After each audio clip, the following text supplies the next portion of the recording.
Hi everyone, it's April again, and in this video we're going to go over mediums. I'm going to start with the cheaper mediums and move into the more expensive ones.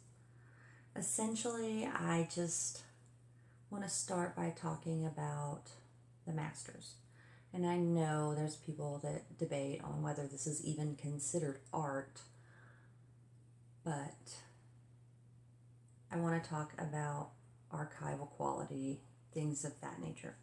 So when the masters painted their paintings, do you think they were sitting around wondering if their paintings would be around forever? The reason the Mona Lisa isn't allowed flash photography is because of the materials that were used. So even back then, artists used what they could get their hands on. If you're so concerned about archival quality, then yes, it does matter what materials you use. A lot of scientific research has gone into materials. My phone is beeping, I have no clue where it is. But if you dedicate all of your time to determining the archival quality, it will hinder your creativity to some extent. Most likely. Maybe not. Maybe you're different than me. That's awesome if you are, because I'm kind of crazy. So we're going to start out with the cheapest materials and move up to the more expensive. And the absolute cheapest material I know of to use is water. You can use water with paint and create a painting. I know my last video I said, hey, this is the cheapest way to do it. I was trying to give materials that you see a lot of on the groups that would give you a good variety to experiment with when you're first beginning. But truth of the matter is you need water, paint, and a surface to pour it on. If you're concerned about archival quality or the longevity of your paintings, then you would want to use distilled water, which you can pick up at pretty much any grocery store. For the most part, there's nothing wrong with your tap water. A bottle of Dasani, I don't know, use any water. Up next we have glue. I see glue being used all the time. PVA is what people prefer to use. You could actually use just any glue you wanted. In the United States, Elmer's sells glue all. This is what people are speaking of when they speak of PVA glue. There is an acid-free PVA glue that is available in the United States. I found it on Amazon, but it runs about $50 a gallon. This bottle here was around $12. The reality of the matter is, if you went to the Dollar Tree, you could use this. It would work as a medium for learning. These two glues are going to have different properties, probably going to get different results. Same between these, the school glue and just the white glue from the dollar store. You can use it. It's not acid-free. This is not acid-free.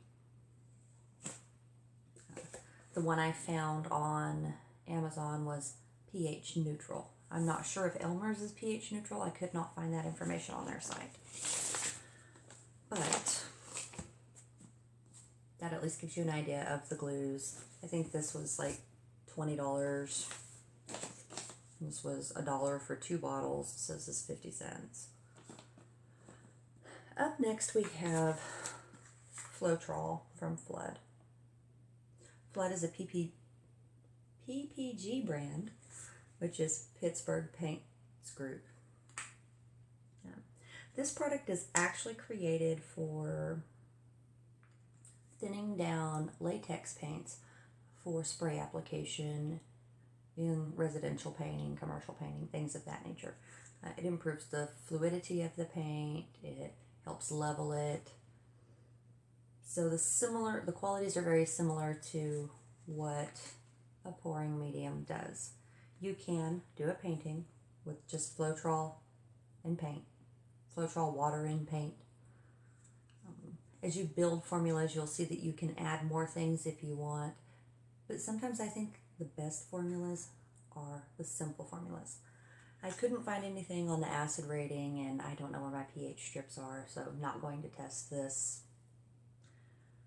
Like I said, the masters didn't worry about it. You can, and it's a good thing to think about because people do care about that quality of art. It's really a personal preference. Okay, up next we're going to talk about the other most common pouring medium that you hear about, and that is the Liquitex pouring medium. As you can see, I rednecked my gallon of pouring medium. I took a pump, cut a hole in the lid, hot glued it. I put a piece of tape over it just to keep it from gunking up too much, because the pouring medium does dry very solid and you don't want it to dry inside your pump if you do something like this. It works great. I hate having to dip with a cup and drip it everywhere. It's just a mess if you're working with the gallon size. It also comes in smaller containers. This is actually the pouring medium one. It's another one I need down here. It's relatively expensive. 8 ounces is about $16 if you're going to Hobby Lobby. The gallon size on average is $80 to $100 depending on where you find it. It dries to a very shiny gloss. You can do pouring medium and paint and get a gorgeous painting. You can do pouring medium water and paint and get a gorgeous paint.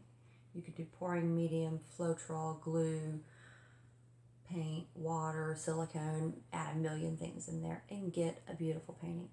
It's all a matter of learning the consistency and the properties of the different things that you can add into your paint. I love the pouring medium. I prefer it over most everything else.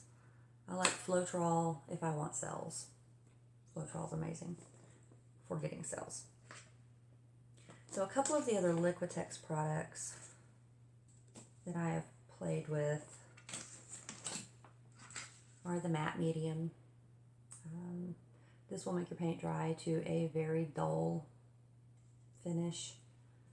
Depending on what you're doing, you may want a dull finish. If you're going to be painting over your work after it is dried, the matte medium works great. It helps keep the light balanced so that you're not seeing too many reflections while you're overpainting. There's also glazing medium, which works in a pinch. It thins the paint, makes it more fluid. Sometimes I use it as an additive. It does increase the transparency of your paint, so keep that in mind, which all of them increase the transparency to an extent.